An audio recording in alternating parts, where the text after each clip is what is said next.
गौरी पुत्र गणेश भगवान की जय। श्री लक्ष्मी नारायण भगवान की जय। श्री उमापति शंकर भगवान की जय। बृहस्पति देव की जय। प्रिय भक्तजनों, आज हम इस वीडियो में बृहस्पतिवार की व्रत कथा सुनेंगे। बृहस्पतिवार व्रत को करने से मन की इच्छाएं पूरी होती हैं और बृहस्पति महाराज प्रसन्न होते हैं तथा धन, पुत्र, विद्या और मनवांछित फलों की प्राप्ति होती है। परिवार को सुख शांति मिलती है। इसीलिए यह व्रत सर्वश्रेष्ठ और अति फलदायक सभी स्त्री और पुरुषों के लिए है। इस व्रत में केले का पूजन करना चाहिए। कथा और पूजन के समय तन, मन, क्रम, वचन से शुद्ध होकर जो इच्छा हो बृहस्पति देव की प्रार्थना करनी चाहिए और उनकी इच्छाओं को बृहस्पति देव अवश्य पूर्ण करते हैं, ऐसा मन में दृढ़ विश्वास रखना चाहिए। तो भक्तजनों, आइए अब सुनते हैं बृहस्पतिवार की व्रत कथा। तो आप सभी भक्तजन बड़ी ही श्रद्धा, ध्यान पूर्वक और प्रसन्न चित्त मन से इस कथा को सुनिए। तो सभी प्रेम से बोलिए श्री लक्ष्मी नारायण भगवान की जय। बृहस्पति देव की जय। सर्व देवी देवता की जय। भारतवर्ष में एक राजा राज्य करता था। वह बड़ा प्रतापी और दानी था। वह नित्य गरीबों और ब्राह्मणों की सहायता करता था, लेकिन यह बात उसकी रानी को अच्छी नहीं लगती थी। वह ना ही गरीबों को दान देती और ना ही भगवान का पूजन करती थी और राजा को भी दान देने से मना किया करती थी। एक दिन राजा शिकार खेलने वन को गए हुए थे तो रानी महल में अकेली थी। उसी समय बृहस्पति देव साधु वेश में राजा के महल में भिक्षा के लिए गए और भिक्षा मांगी। तब रानी ने भिक्षा देने से इनकार किया और कहा, हे साधु महाराज, मैं तो दान पुण्य से तंग आ गई हूँ। मेरा पति सारा धन लुटाता रहता है। मेरी इच्छा है कि हमारा धन नष्ट हो जाए, फिर न रहेगा बांस, न बजेगी बांसुरी। तब साधु ने कहा, देवी, तुम तो बड़ी अजीब हो। धन, संतान तो सभी चाहते हैं, पुत्र और लक्ष्मी तो पापी के घर भी होनी चाहिए। यदि तुम्हारे पास अधिक धन है तो भूखों को भोजन दो, प्यासों के लिए प्याऊ बनवाओ, मुसाफिरों के लिए धर्मशालाएं खुलवाओ और निर्धन अपनी कुंवारी कन्याओं का विवाह नहीं कर सकते, उनका विवाह करा दो। ऐसे कई और काम हैं जिनको करने से तुम्हारा यश लोक परलोक में फैलेगा। परंतु रानी पर उपदेश का कोई प्रभाव न पड़ा। वह बोली, महाराज, आप मुझे कुछ न समझाएं। मैं ऐसा धन नहीं चाहती जो हर जगह बांटती फिरूं। तब साधु ने उत्तर दिया, यदि तुम्हारी ऐसी इच्छा है तो तथास्तु। तुम ऐसा करना कि बृहस्पतिवार को घर लीप कर पीली मिट्टी से अपना सिर धोकर स्नान करना, भट्टी चढ़ाकर कपड़े धोना। ऐसा करने से आपका सारा धन नष्ट हो जाएगा। और इतना कहकर वह साधु महाराज वहां से आलोप हो गए। तब साधु के अनुसार कही बातों को पूरा करते हुए रानी को केवल 3 बृहस्पतिवार ही बीते थे कि उसकी समस्त धन संपत्ति नष्ट हो गई और भोजन के लिए राजा का परिवार तरसने लगा। तब एक दिन राजा ने रानी से बोला कि हे रानी, तुम यहीं रहो, मैं दूसरे देश को जाता हूँ, क्योंकि यहाँ पर सभी लोग मुझे जानते हैं, इसीलिए मैं कोई छोटा कार्य नहीं कर सकता। तब ऐसा कहकर राजा परदेश चला गया और वहाँ वह जंगल से लकड़ी काटकर लाता और शहर में बेचता और इस तरह वह अपना जीवन व्यतीत करने लगा। इधर राजा के परदेश जाते ही रानी और दासी दुखी रहने लगे। एक बार जब रानी और दासी को 7 दिन तक बिना भोजन के रहना पड़ा तो रानी ने अपनी दासी से कहा, हे दासी, पास ही के नगर में मेरी बहन रहती है, वह बड़ी धनवान है, तू उसके पास जा और कुछ ले आ ताकि थोड़ी बहुत गुजर बसर हो जाए। तब दासी रानी की बहन के पास गई और उस दिन गुरुवार था और रानी की बहन उस समय बृहस्पतिवार व्रत की कथा सुन रही थी। तब दासी ने रानी की बहन को अपनी रानी का संदेश दिया, लेकिन रानी की बड़ी बहन ने कोई उत्तर नहीं दिया। और जब दासी को रानी की बहन से कोई उत्तर नहीं मिला तो वह बहुत दुखी हुई और उसे क्रोध भी आया और दासी ने वापस आकर रानी को सारी बात बता दी। तब सुनकर रानी ने अपने भाग्य को कोसा और उधर रानी की बहन ने सोचा कि मेरी बहन की दासी आई थी, परंतु मैं उससे नहीं बोली और इससे वह बहुत दुखी हुई होगी। और वह कथा सुनकर और पूजन समाप्त करके अपनी बहन के घर आई और कहने लगी, मैं बृहस्पतिवार का व्रत कर रही थी, तुम्हारी दासी मेरे घर आई थी, परंतु जब तक कथा होती है तब तक न तो उठते हैं और न ही बोलते हैं, इसीलिए मैं नहीं बोली। कहो दासी क्यों गई थी? तब रानी बोली, बहन तुमसे क्या छिपाऊं, हमारे घर में खाने तक को अनाज नहीं था। और ऐसा कहते कहते रानी की आंखें भर आई। उसने दासी समेत पिछले 7 दिनों में भूखे रहने तक की बात अपनी बहन को विस्तार पूर्वक सुना दी। तब रानी की बहन बोली, देखो बहन, भगवान बृहस्पति देव सबकी मनोकामना को पूर्ण करते हैं। देखो शायद तुम्हारे घर में अनाज रखा हो। पहले तो रानी को विश्वास नहीं हुआ, पर बहन के आग्रह करने पर उसने अपनी दासी को अंदर भेजा तो उसे सचमुच अनाज से भरा एक घड़ा मिल गया और यह देखकर दासी को बड़ी हैरानी हुई। तब दासी रानी से कहने लगी, हे रानी, जब हमको भोजन नहीं मिलता तो हम व्रत ही तो करते हैं, इसीलिए क्यों न इनसे व्रत और कथा की विधि पूछ ली जाए ताकि हम भी व्रत कर सकें। और तब रानी ने अपनी बहन से बृहस्पतिवार व्रत के बारे में पूछा। तब उसकी बहन ने बताया, बृहस्पतिवार के व्रत में चने की दाल और मुनक्का से विष्णु भगवान का केले की जड़ में पूजन करें तथा दीपक जलाएं, व्रत कथा सुनें और पीला भोजन ही करें, इससे बृहस्पति देव प्रसन्न होते हैं। व्रत और पूजन विधि बताकर रानी की बहन अपने घर को लौट गई और 7 दिन के बाद जब गुरुवार आया तो रानी और दासी ने व्रत रखा। गुड़साल में जाकर चना और गुड़ लेकर आई, फिर उससे केले की जड़ तथा विष्णु भगवान का पूजन किया। और अब पीला भोजन कहाँ से आए, इस बात को लेकर दोनों बहुत दुखी थी। चूंकि उन्होंने व्रत रखा था, इसीलिए बृहस्पति देव उनसे प्रसन्न थे।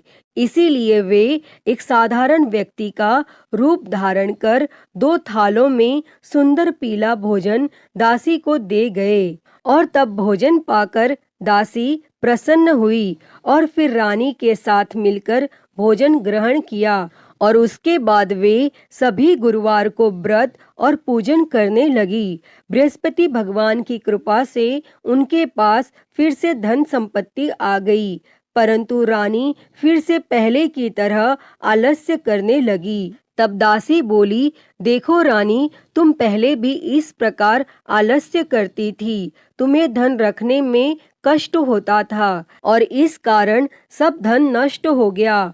और अब जब भगवान बृहस्पति की कृपा से धन मिला है तो तुम्हें फिर से आलस्य होता है।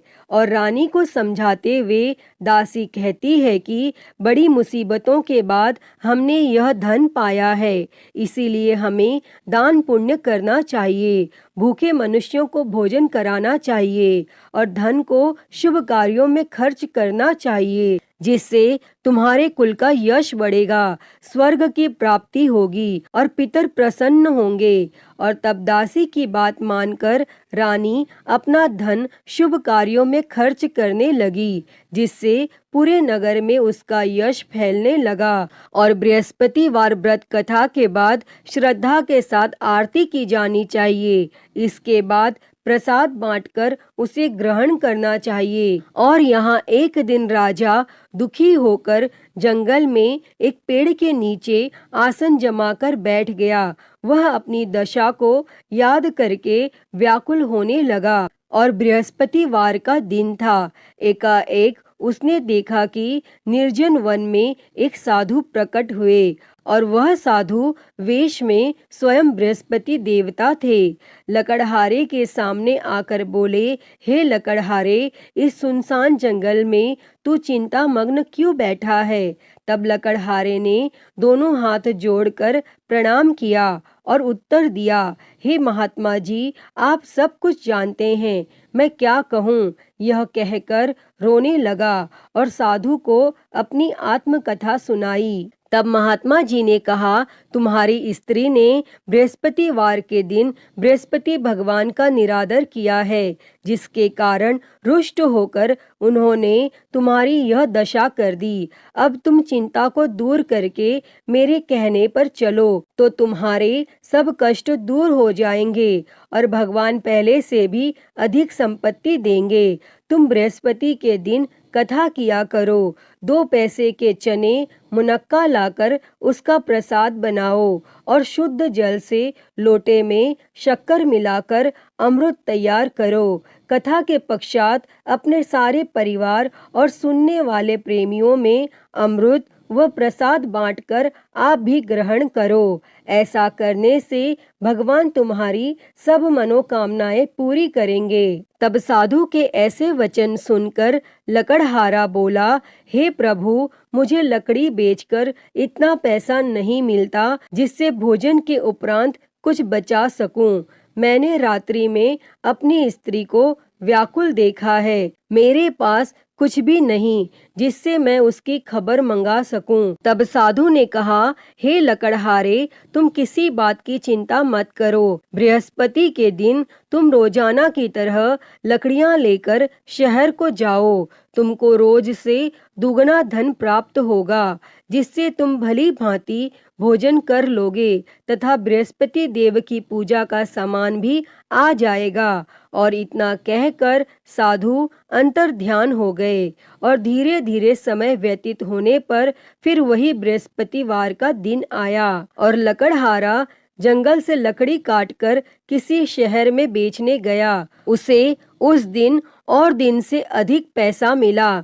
तब राजा ने चना गुड़ आदि लाकर गुरुवार का व्रत किया और उस दिन से उसके सभी क्लेश दूर हो गए। परंतु जब दोबारा गुरुवार का दिन आया तो बृहस्पतिवार का व्रत करना वह भूल गया। इस कारण बृहस्पति भगवान नाराज हो गए और उस दिन उस नगर के राजा ने विशाल यज्ञ का आयोजन किया तथा शहर में यह घोषणा करा दी कि कोई भी मनुष्य अपने घर में भोजन न बनावे और न आग जलावे। समस्त जनता मेरे यहाँ भोजन करने आवे और इस आज्ञा को जो न मानेगा उसे फांसी की सजा दी जाएगी।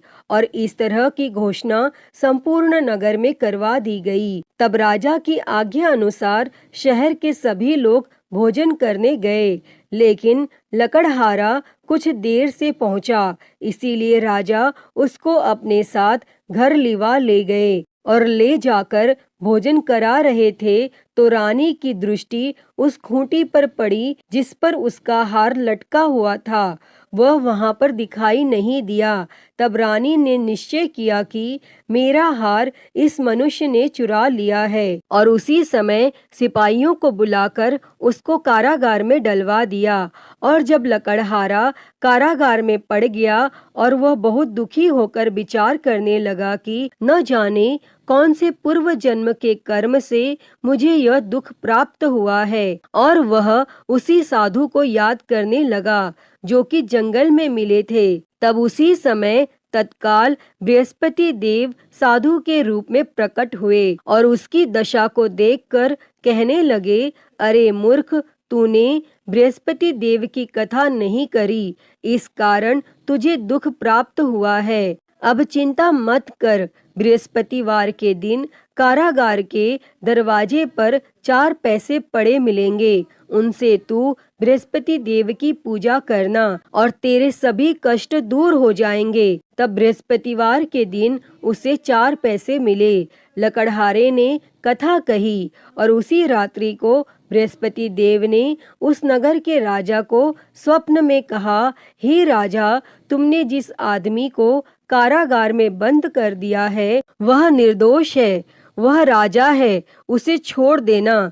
और रानी का हार उसी खूंटी पर लटका है। अगर तू ऐसा नहीं करेगा तो मैं तेरे राज्य को नष्ट कर दूंगा। और इस तरह रात्रि के स्वप्न को देखकर राजा प्रातः काल उठा और खूंटी पर हार देखकर लकड़हारे को बुलाकर क्षमा मांगी तथा लकड़हारे को योग्य सुंदर वस्त्र आभूषण देकर विदा कर दिया। और बृहस्पति देव की आज्ञा के अनुसार लकड़हारा अपने नगर को चल दिया। और जब राजा अपने नगर के निकट पहुंचा तो उसे बड़ा आश्चर्य हुआ।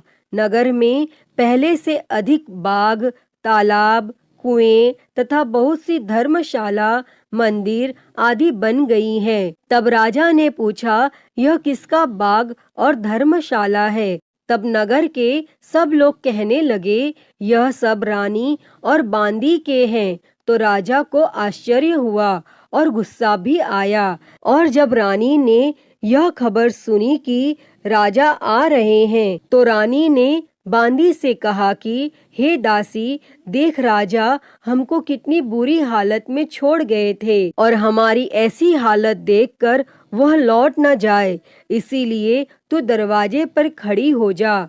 तब आज्ञा अनुसार दासी दरवाजे पर खड़ी हो गई और राजा आए तो उन्हें अपने साथ लिवा लाई। तब राजा ने क्रोध करके अपनी रानी से पूछा कि यह धन तुम्हें कैसे प्राप्त हुआ है? तब रानी ने कहा, हमें यह सब धन बृहस्पति देव के इस व्रत के प्रभाव से प्राप्त हुआ है। और फिर राजा ने निश्चय किया कि 7 रोज बाद तो सभी बृहस्पति देव का पूजन करते हैं, परंतु मैं प्रतिदिन दिन में 3 बार कहानी तथा रोज व्रत किया करूँगा। और अब हर समय राजा के दुपट्टे में चने की दाल बंधी रहती तथा दिन में 3 बार कहानी कहता। और एक रोज राजा ने विचार किया कि चलो अपनी बहन के यहाँ हो आवे।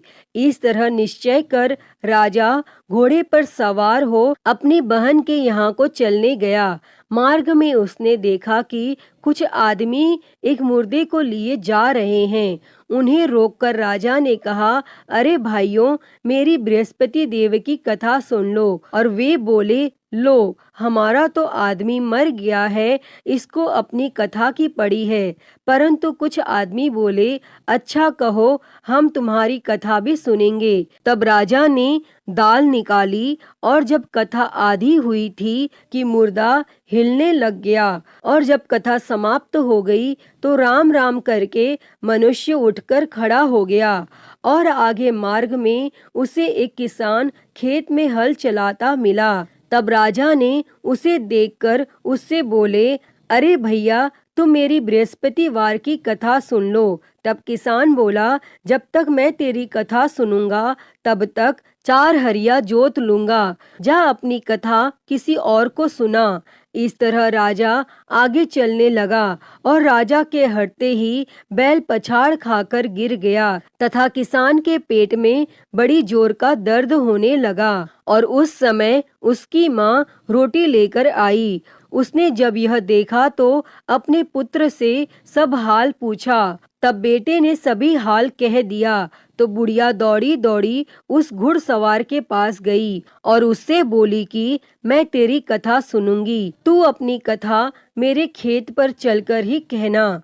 तब राजा ने बुढ़िया के खेत पर जाकर कथा कही और जिसके सुनते ही वह बैल उठ खड़ा हुआ तथा किसान के पेट का दर्द भी बंद हो गया। और राजा अपनी बहन के घर पहुंचा और बहन ने भाई की खूब मेहमानी की। दूसरे रोज प्रातः काल राजा जगा तो वह देखने लगा कि सब लोग भोजन कर रहे हैं। तब राजा ने अपनी बहन से कहा, ऐसा कोई मनुष्य है जिसने भोजन नहीं किया हो, मेरी बृहस्पतिवार की कथा सुन ले। तब बहन बोली, हे भैया, यह देश ऐसा ही है कि पहले यहाँ लोग भोजन करते हैं, बाद में अन्य काम करते हैं। अगर कोई पड़ोस में हो तो देख आऊं।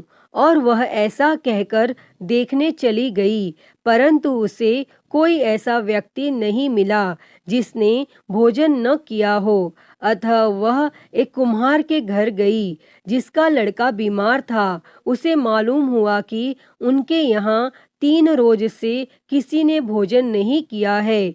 तब रानी ने अपने भाई की कथा सुनने के लिए कुम्हार से कहा और वह तैयार हो गया। तब राजा ने जाकर बृहस्पतिवार की कथा कही, जिसको सुनकर उसका लड़का ठीक हो गया और अब तो राजा की प्रशंसा होने लगी। फिर एक रोज राजा ने अपनी बहन से कहा कि हे बहन, हम अपने घर को जाएंगे, तुम भी तैयार हो जाओ। राजा की बहन ने अपनी सास से कहा। सास ने कहा, हाँ चली जा, परंतु अपने लड़कों को मत ले जाना, क्योंकि तेरे भाई की कोई औलाद नहीं है। और बहन ने अपने भैया से कहा, हे भैया, मैं तो चलूंगी, पर कोई बालक नहीं जाएगा। तब राजा बोला, जब कोई बालक नहीं चलेगा तब तुम भी क्या करोगी? और बड़े दुखी मन से राजा अपने नगर को लौट आया। और राजा ने अपनी रानी से कहा, हम निर्वंशी है, हमारा मुंह देखने का धर्म नहीं है। और फिर कुछ भोजन आदि भी नहीं किया। तब रानी बोली, हे प्रभु, बृहस्पति देव ने हमें सब कुछ दिया है, वह हमें औलाद अवश्य देंगे। और उसी रात को बृहस्पति देव ने राजा से स्वप्न में कहा, हे राजा, उठ, सभी सोच त्याग दे, तेरी रानी गर्भ से है। तब राजा को यह बात सुनकर बड़ी खुशी हुई और 9वें महीने में उसके गर्भ से एक सुंदर पुत्र पैदा हुआ। तब राजा बोला, हे रानी, स्त्री बिना भोजन के रह सकती है, पर बिना कहे नहीं रह सकती। जब मेरी बहन आवे तुम उससे कुछ कहना मत। तब रानी ने यह सुनकर हाँ कर दिया। और जब राजा की बहन ने यह शुभ समाचार सुना तो वह बहुत खुश हुई और बधाई लेकर अपने भाई के यहाँ आई। तभी रानी ने कहा, घोड़ा चढ़कर तो नहीं आई, गधा चढ़ी आई। तब राजा की बहन बोली, भाभी, मैं इस प्रकार न कहती तो तुम्हें औलाद कैसे मिलती। प्रिय भक्तजनों, बृहस्पति देव ऐसे ही हैं, जैसी जिसके मन में कामनाएं हैं सभी को पूर्ण करते हैं। जो सद्भावना पूर्वक बृहस्पतिवार का व्रत करता है एवं कथा पढ़ता है अथवा सुनता है, दूसरों को सुनाता है, बृहस्पति देव उसकी सभी मनोकामना पूर्ण करते हैं। जैसी सच्ची भावना से रानी और राजा ने उनकी कथा का गुणगान किया तो उनकी सभी इच्छाएं बृहस्पति देव जी ने पूर्ण की थीं। अतः हे बृहस्पति देव जी, जैसी कृपा आपने राजा और रानी पर की, वैसी ही कृपा इस कथा को कहते, सुनते और हुंकारा भरते सभी पर करना। तो सभी प्रेम से बोलिए, बृहस्पति देव की जय, श्री लक्ष्मी नारायण भगवान की जय। प्रिय भक्तजनों, तो मैं उम्मीद करती हूँ कि आपको आज की ये कथा पसंद आई होगी। और अगर वीडियो अच्छी लगी हो तो इसे लाइक करें, ज़्यादा से ज़्यादा शेयर करें और कमेंट बॉक्स में बृहस्पति देव जी की जय लिखना ना भूलें। और महाकाल भक्ति ज्ञान चैनल को सब्सक्राइब कर नोटिफिकेशन बेल को ज़रूर ऑन कर लें। हर हर महादेव। धन्यवाद।